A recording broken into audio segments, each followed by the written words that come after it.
Alright guys, I'm back with my weekly manga review video for Naruto, Bleach, and One Piece this week. And Naruto, chapter 605, Hell.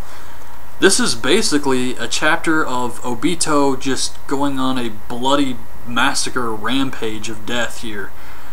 He snaps and just kills a ton of people, pretty much this entire chapter. So he shows up and he sees Kakashi kill Rin, which we were left off with last week, and he's shocked. And we see their eyes, and the Sharingan turns into the Mangekyo. I guess that's how you say it, Sharingan. I don't watch the anime, so I pronounce the names just how I read them most of the time. But this awakens that in both of these guys. And apparently for Obito, that's how he gets his power of having objects just phase through him. So he snaps, and Kakashi awakens his, but he just falls down. He passes out. And Obito rushes forward, and he also has Hashirama's cells. So he has all these wood techniques that he's using. And he kills these bloody mist ninjas in just crazy ways. Here he's got like all these branches shoved through them, and they try to fight him, but all their attacks are just going right through him. And he's just kicking all of their asses. This is like a small army here, and he's just destroying them. Now the mystery of this chapter is these guys are talking about Rin, how they have to get Rin. They can't let the enemy get her body. So there's something going on here that we're not going to know all the answers to until later on in the story. So obviously Kishimoto was setting something up. And there's a scene, a little panel, where Obito breaks one of their masks, and it shows a headband. But it doesn't show what village. And at first I was thinking, okay, maybe they're going to be from Konoha, and Obito is just, they're working on something here. They're working with Kakashi. It's not the real Rin. Something's going on, but Obito just snaps, and in the heat of the moment, he doesn't realize this, and he's killing his own village.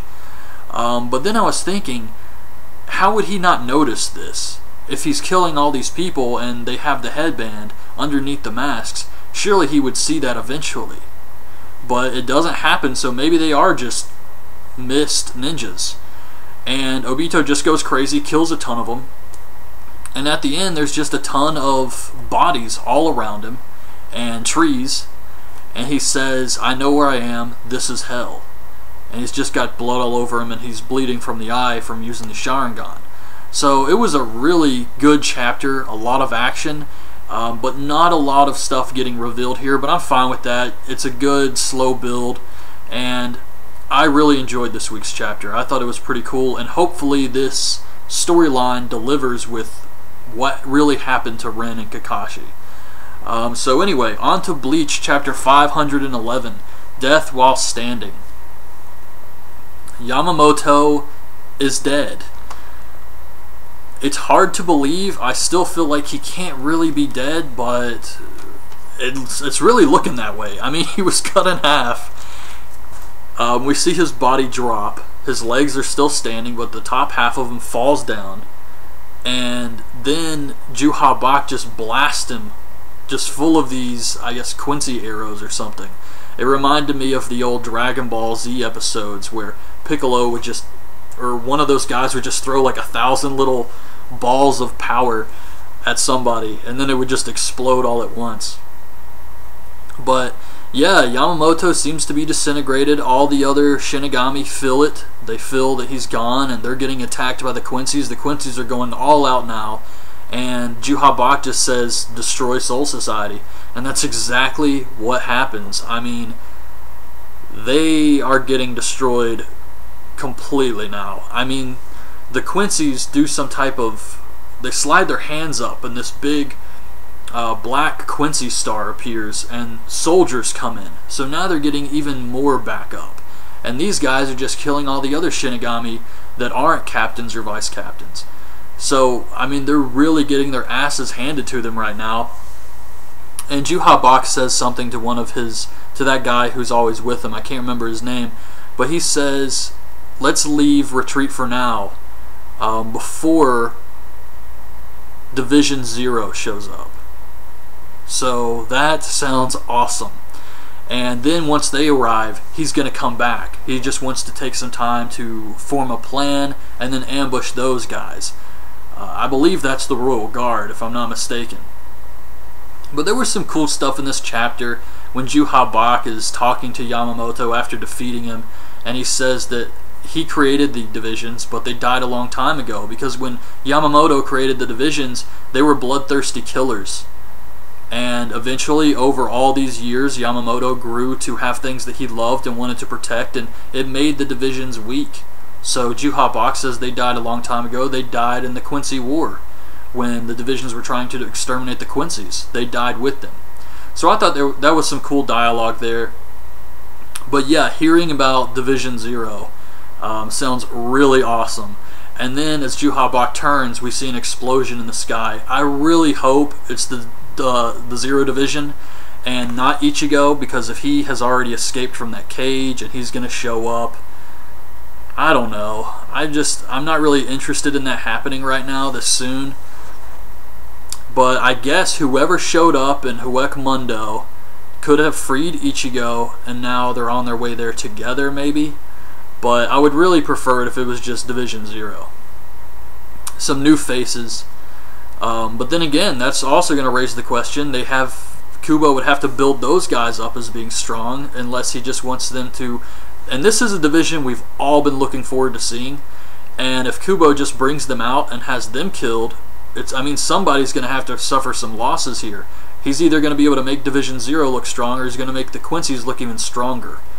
So I'm not sure where he's going with this, but I'm very excited for this storyline. I have enjoyed it the entire time. Ever since Kubo ended that, what was his name? Genju, and that other guy who had like the bookmark that turned into a sword. Ever since that ended, and he started this new arc, it's just been awesome, I think. So great chapter this week from Bleach. And a huge character died. I mean, Yamamoto was, he's been there for a long time. He's a very important character in this story, so to kill him off it's pretty crazy. So on to One Piece chapter 684, Stop It Vegapunk. Oh man, a lot of stuff happened in this one. To start things off, we get the cover page with Karabo, his brother, his crew, fighting the G5 Marines. And I like that. I thought that was a nice little cover story. I really enjoy the cover stories. I think it's great. I wish every manga did those. But as far as the chapter, it starts off with a kick-ass fight between Smoker and Virgo. And I have no idea what Virgo's powers are. I'm not even sure if he has powers. Maybe it's just that stick he carries is like magic or something. But he's got this giant stick that he can blow it up and then shoot these little explosive darts and all types of stuff. He has the CP9 techniques that he can use, the kick and Shigen and all that type of stuff. So he's fighting Smoker, but Smoker's actually winning the fight. And then it cuts to the Straw Hats, Sanji, and Tashigi, the G5, and we see all of them, and they're kind of separated all over the lab. And Caesar's plan is to close off the exits and force them all into one area. He's going to try and get the Straw Hats there, Law, Luffy, Virgo, everybody. He's going to try and get into this one area underneath him. So he's closing all these gates, and he's setting explosions off to try and use the poison gas to lure everybody into that area. And his own men are waiting. They want to fight. And they're saying something. What did they say about like killing his own men? Or I'm not sure. But to reassure them that Caesar is a good guy, he tells them that Vegapunk was the one who caused the mass destruction all those years ago. And that Vegapunk is the *1 scientist in the world, and it's not fair, and it should be him, and he's doing all of this for their own good, because what he's doing is going to bring peace to the world. He's like a cult leader, and he's just trying to convince his followers that what he's doing is right. And they buy into it. I mean, they're not very smart, obviously. And they buy into it, and the last thing we see is Luffy, who's still in the trash can, and he comes across a dragon. Not a dragon like the Straw Hats fought. This is an old dragon style, just like Dragon Ball Z with the Dragon Balls and everything, the one they would summon, just a classic dragon, and it's got to be Momonosuke. And Luffy just says, "What are you?" and it says, "What are you doing here?" So I'm not really sure where he's going to come into play. It's just, it was really wacky to see it down there. I did not expect that. We see a tiny flashback of Caesar when he caused the incident, and Vegapunk trying to stop him, saying, "Caesar, you've gone too far." And Caesar says, "Sengoku may not want this weapon, but Akainu will." And then he runs, and they're trying to fire him, and instead of forcing him to leave, he just runs and hits the button and causes the explosion. So we saw that little flashback, and I was expecting something more with that, but instead we get Luffy staring at this like little tiny dragon. So it was kind of a wacky ending. But yeah, I really enjoyed this week's chapters. A cool fight between Smoker and Virgo in One Piece, Obito going crazy on everybody in Naruto, and of course Yamamoto dying in Bleach, and just the Quincy's, Vandenreich just destroying Soul Society. I mean, they really wreaked havoc on that place. So next week's chapters should be really awesome too. Looking forward to those. So that's my thoughts on this week's chapters. Leave your thoughts on this week's chapters in the comments below, and thanks for watching. Bye.